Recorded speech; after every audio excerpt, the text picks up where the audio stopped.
I feel like we should just start that whole thing again with like, I'm not at all happy about the fact that it's September already. Time is passing too quickly, and soon we're going to be dead.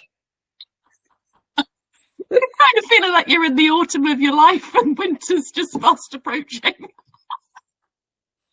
Oh wow.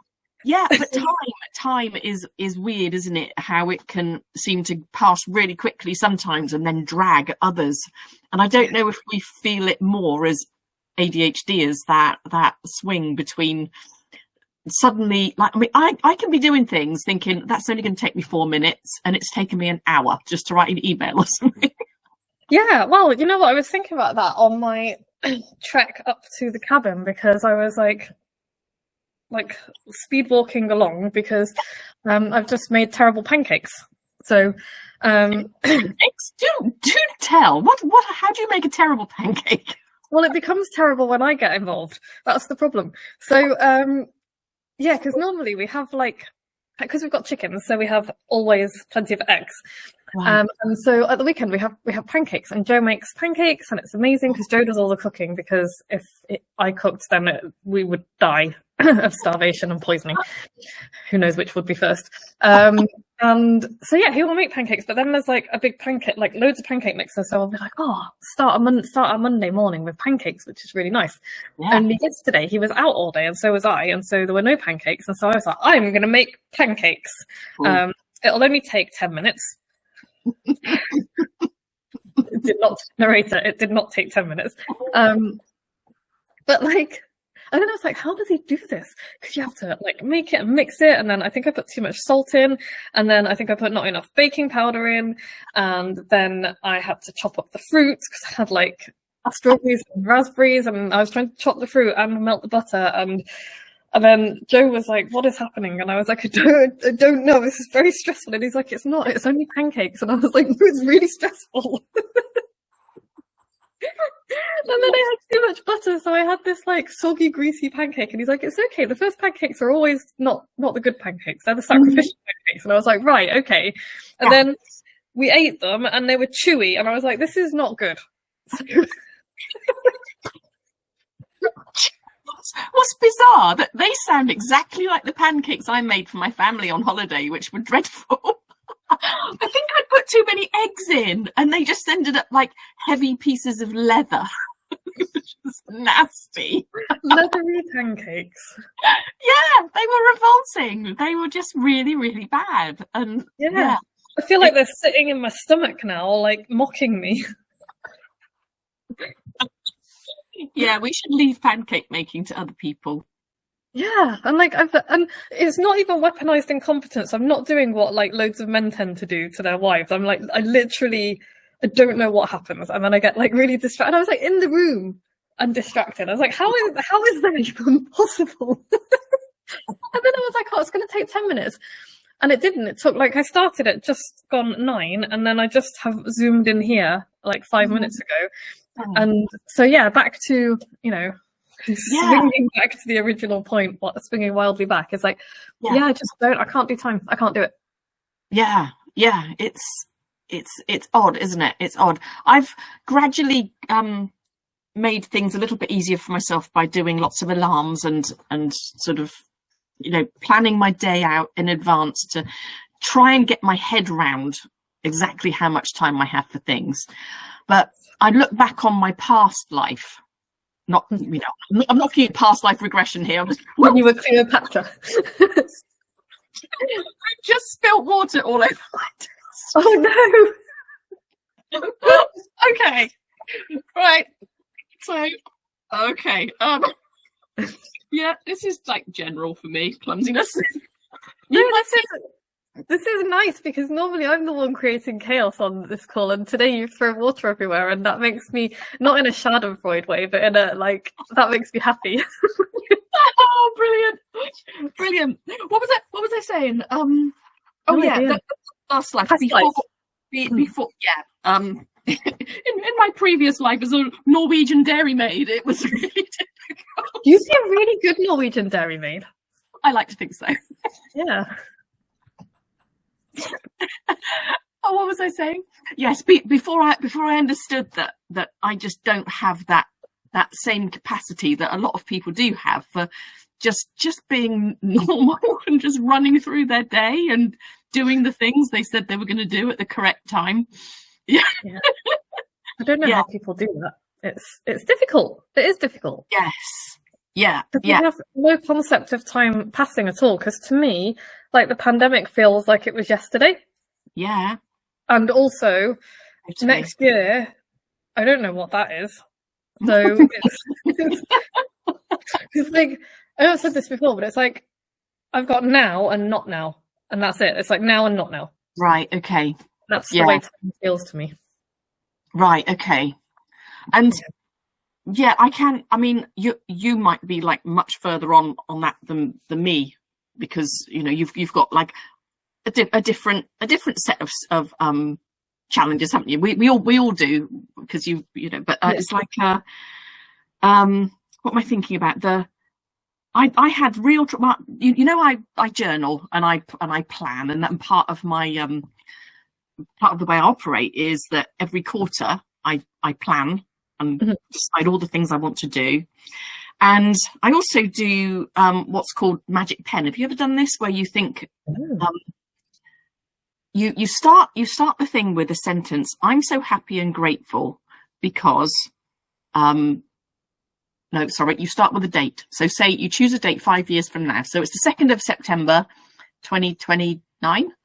Fuck. No, that's not a date. That's not a date that should exist. No, I'll be 61 nearly. The 80s is like 20 years ago. Only it's not. It's 40 years ago. Oh. Like, what the fuck? 90s clothes is vintage. I saw somebody like touting 2000s clothes as vintage the other day, and I was like, you can fuck all the way off with that. That's ridiculous. It's not vintage in any sense of the word, is it? It's just a little bit worn. Yeah. Anyway, carry on. Sorry. Yeah, where was that? Yeah, but you're right though. I mean, I was on a Peloton ride this morning where they were doing a throwback 90s, and this guy was just like, oh, I grew up and I was a kid listening to this song, and I was like, no, this happened like 2 years ago. Yeah. But yeah, what you do with this hot pen thing is you write it in the present tense as if you were writing in 5 years' time, and you're saying, I'm so happy and grateful because all these wonderful things have happened. Okay. Which is pretty cool, and I'm able to think about 5 years' time and think, oh, great, I could do this and I could do that, and it seems like so many things are possible. And it's called hot pen because you don't take your pen off the page the whole time. Even if you don't know what to write, you say, I don't know what to write. I imagine it's quite similar to some of your writing exercises you do for warm-ups. Yeah. And it's a really cool exercise, and I always enjoy looking 5 years ahead.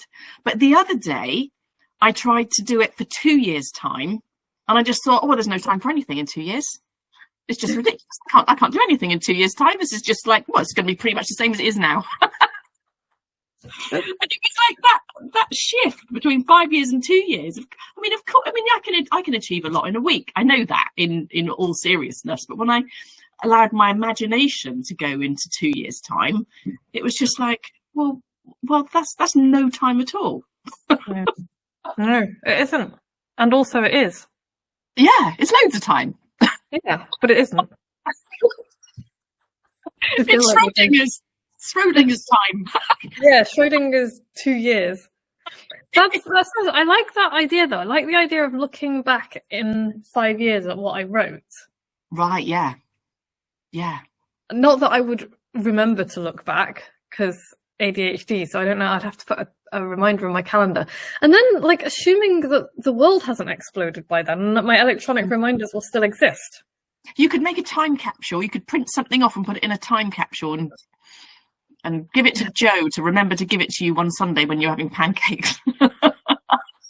Terrible pancakes that I've made again. Yeah, I like that though. That's because I don't know though. I've been really like, I get really obsessed with time, and then because I'm like, oh, how can it be? How can I be this age? And how can it be 2020? I was going to say 2022 then. You see what happens? It's not even 2022, it's 2024. Like, how can that be? How can I be 45? That's just stupid. Like, and then I get really obsessed with it, and then I get really anxious, and then I get really upset.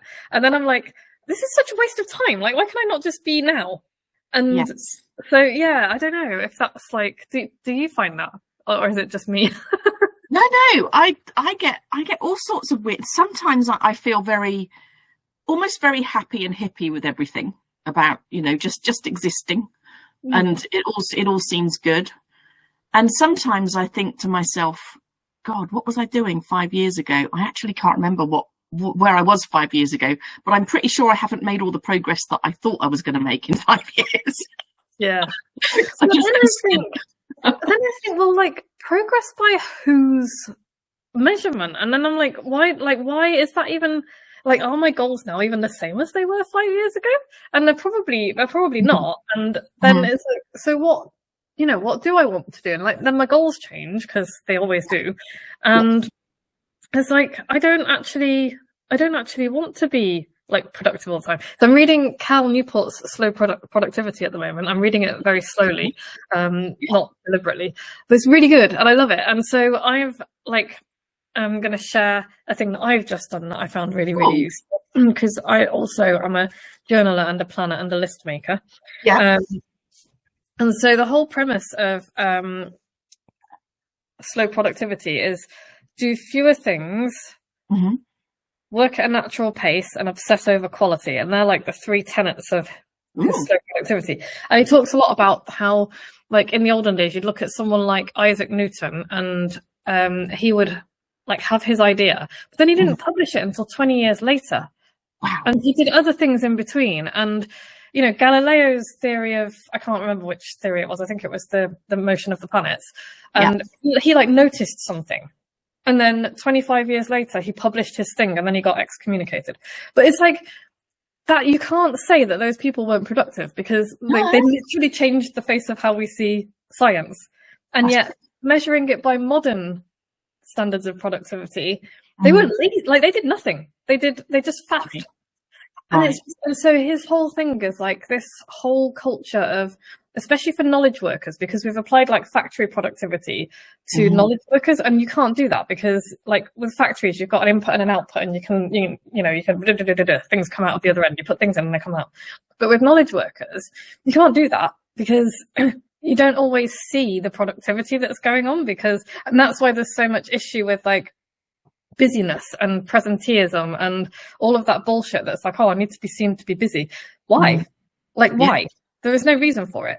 And so his whole thing is like trying to sack that off and go back to the old days of like, I love that, being able to go really deep on stuff and coming back to problems and going away and coming back and working on it like that, which is how really important stuff gets done. Anyway, so he had this thing, and it's like in like factories and things, you can use a technique called pull, which means that when you finish doing your thing, you pull more things in from down the line, rather than pushing things up all the time and creating bottlenecks. And so he has a thing for knowledge workers like us, where we're like, we don't want to be overloaded, because we're always overloaded with like the little bits and pieces of tasks. It's not the tasks, it's the admin that goes with it, and the headspace and the switching and that kind of thing. And so anyway, he's got like project holding tanks and then project active lists, and I've just created my own version of that. Ooh, love that. So you're only ever allowed 3 things on your project active list, because we really can't cope with any more than that. And they are things like, that's not like daily tasks that you can like one and done. That's like, so for example, a ghostwriting project that I'm working on with my client, that's a project. My micro book that I'm writing, that's a project. And so, big things. So you have 3 of those, but then all of the other projects that you might want to work on go in the holding tank. And so that takes things off your daily to-do list, which, because mine never gets finished and it's really sad. And so like, I've got my project active list. I'm like, right, these are the 3 things I'm working on. And as soon as I've finished one, like I'm about to finish 2 client projects this week, they can go away and I can pull 2 things in from my holding tank and work on those. And like, then maybe I'll put one of them away and then pull another one in. But they're always, and they don't disappear from both of the lists until they're completely finished. That sounds very cool. I might have to take a look at that book because I do like Cal Newport stuff. I think he's great. Me too. But yeah, it's just that what you've just sort of like brought up in the fact that there were incredible brains working in the past that weren't under the pressure to deliver fast results. And that's part of the beauty of it. Yeah, we're so obsessed with like hustle this and get loads of stuff, and it's not about not working hard. Like that's not what it is at all. It's about focusing on things that really matter and the things that are important, and spending the time on it, and allowing yourself to not have to performatively look busy all the time, because that doesn't mean anything, and it usually means that you do less. So, yeah, I love really having my thinking time. I really love it. And I was just thinking, back to what I planned for myself 5 years ago. I know damn well I didn't have hypnotherapy on my list, and it's been really, really bugging me lately because I cannot remember what made me decide to do it. I remember doing the research about which hypnotherapist to train with, but I could not remember what the thinking process was that actually tipped me over into like this I'm going to devote the next goodness knows how long to qualifying. Just don't remember. It was a rabbit hole I went down, and I pulled a rabbit out of it, but I can't remember when or why that happened. That's so funny, isn't it? Maybe you need to hypnotize yourself and regress back through your memory. I do. Actually, you need somebody else to regress you, because it's difficult to regress yourself. But that's a good idea, actually. Because I'm loving it. I'm loving doing it. But it's like, when did I actually decide that this was going to be a great idea? This memory will be buried in there somewhere, won't it? It's just you need to pull it out. Yeah, but some people they have like really defined plans themselves, like I am going to be a doctor and all that kind of thing, and they do it, and it's like somehow I found myself here doing all this stuff I really enjoy, but not really quite sure how I got here. That's it, and I think that's like a really clear characteristic of ADHD people. Like, obviously not all of them, because I think that some people do kind of think that I'm going to go and be a doctor or whatever. But I never had that, and I always felt like everybody else had their lives sorted out, and they were like, oh, I know, I'm going to do this. This is what I'm going to do. And I remember as a kid, I would be like, one week I would be like, I'm going to be a vet. And then I was like, I'm going to be a marine biologist. Apparently all children in the 90s, like all teenagers in the 90s were like, I'm going to be a marine biologist. And none of us were. Or like, I'm going to be a writer, which I am now, but like, or I'm going to, or just, I don't know what I'm going to do. I'm going to join this band and drink a lot of alcohol. Or, do you know what I mean? I didn't have a goal that people that like, oh, this is what I'm going to, this is my life's purpose. Yeah. Yeah, it's mad, isn't it? When I was on holiday with the grandchildren the other day, my 5-year-old grandchild daughter said to Kev and me, Grandpa Kev, what are you going to be when you grow up? And we just looked at each other and we thought, I don't know. We still don't know, really. No, and that's okay, but that's like, we need to be okay with that, because we're the ones who, maybe not necessarily just like specifically you and me, but like the people, like, look at Leonardo da Vinci. He definitely had ADHD. 1000% he had ADHD. Look how many things he was interested in, literally everything. And he was like, I'm going to invent the flying machine, and I'm going to like invent this, and I'm going to do that, and I'm going to paint amazingly, and I'm going to, do you know what I mean? And it's like, you look at those people and the things that they achieved, and what they did, and it's like, so yeah, it's okay to be that way. We don't have to have our lives mapped out.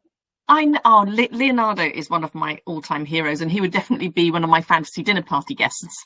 And I read a book about him once, and one of the things it said is that he grew up in a culture where doing a single thing wasn't necessarily a thing. It's like people were allowed more to be experimental and to look into different. He just happened to be really freaking good at everything, which helped. Yeah. But maybe he couldn't make pancakes.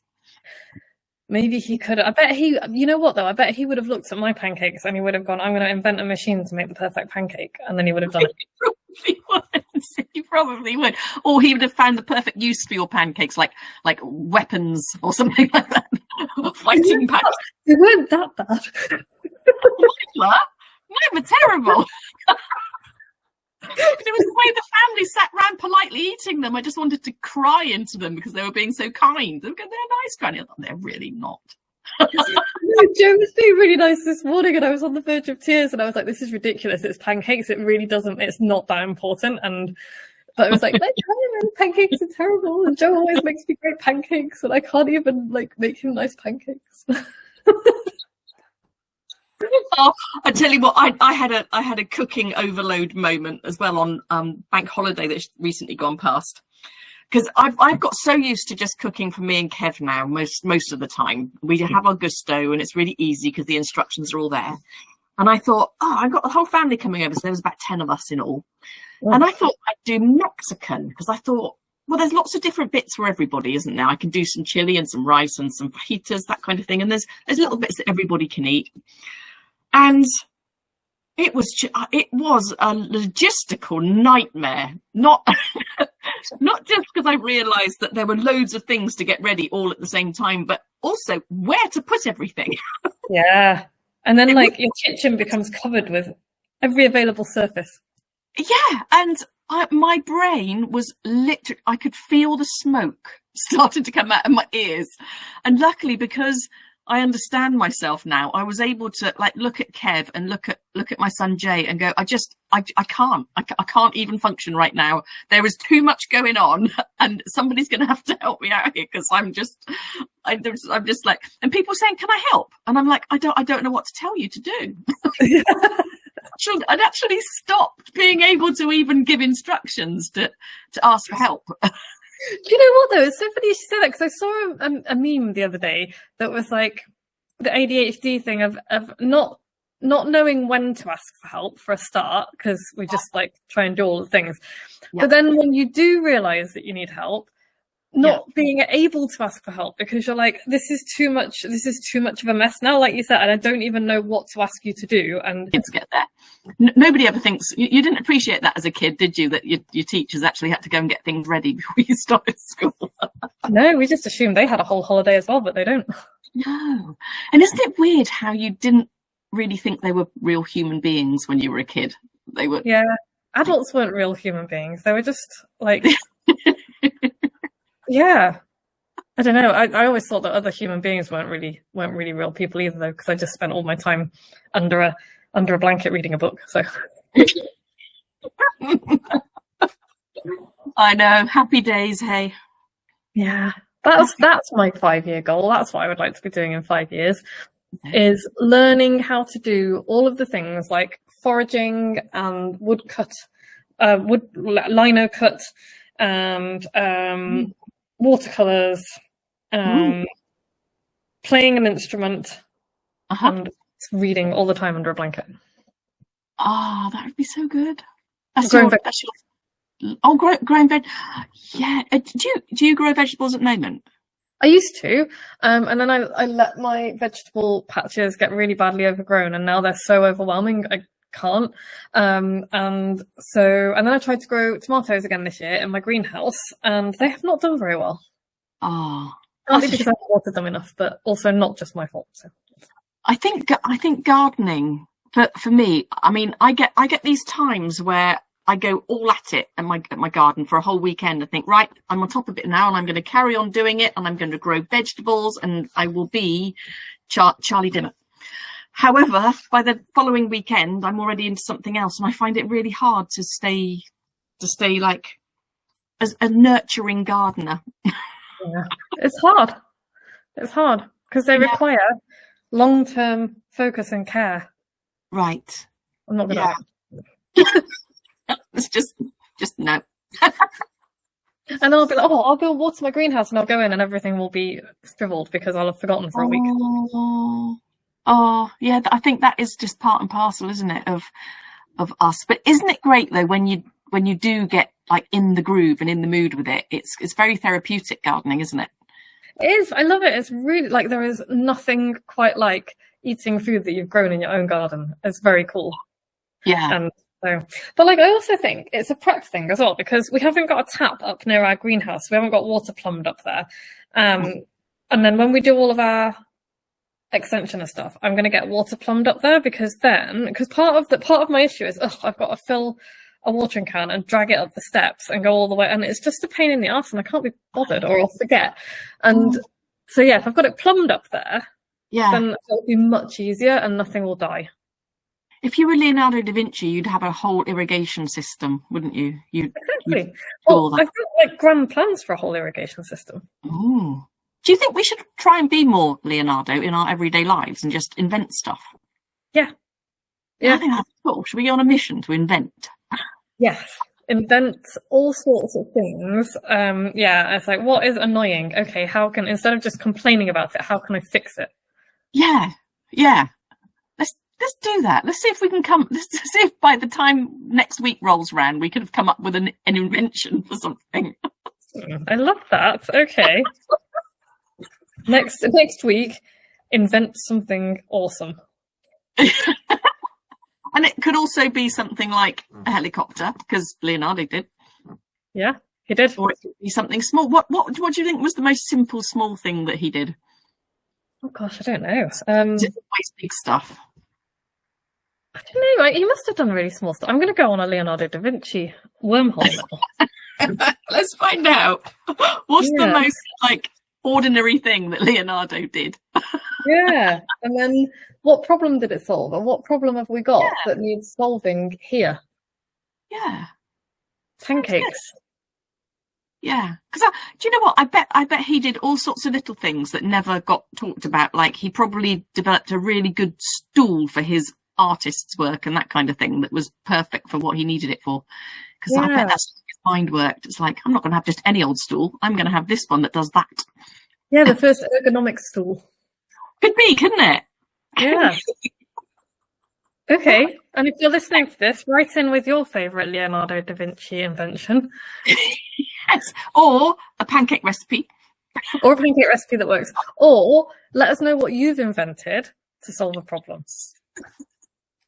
I love our chats. Lovely to speak to you as always. And you too. We already know what we're going to talk about next week is what we've invented. Yes. This is going to be fun. See you next time. Bye.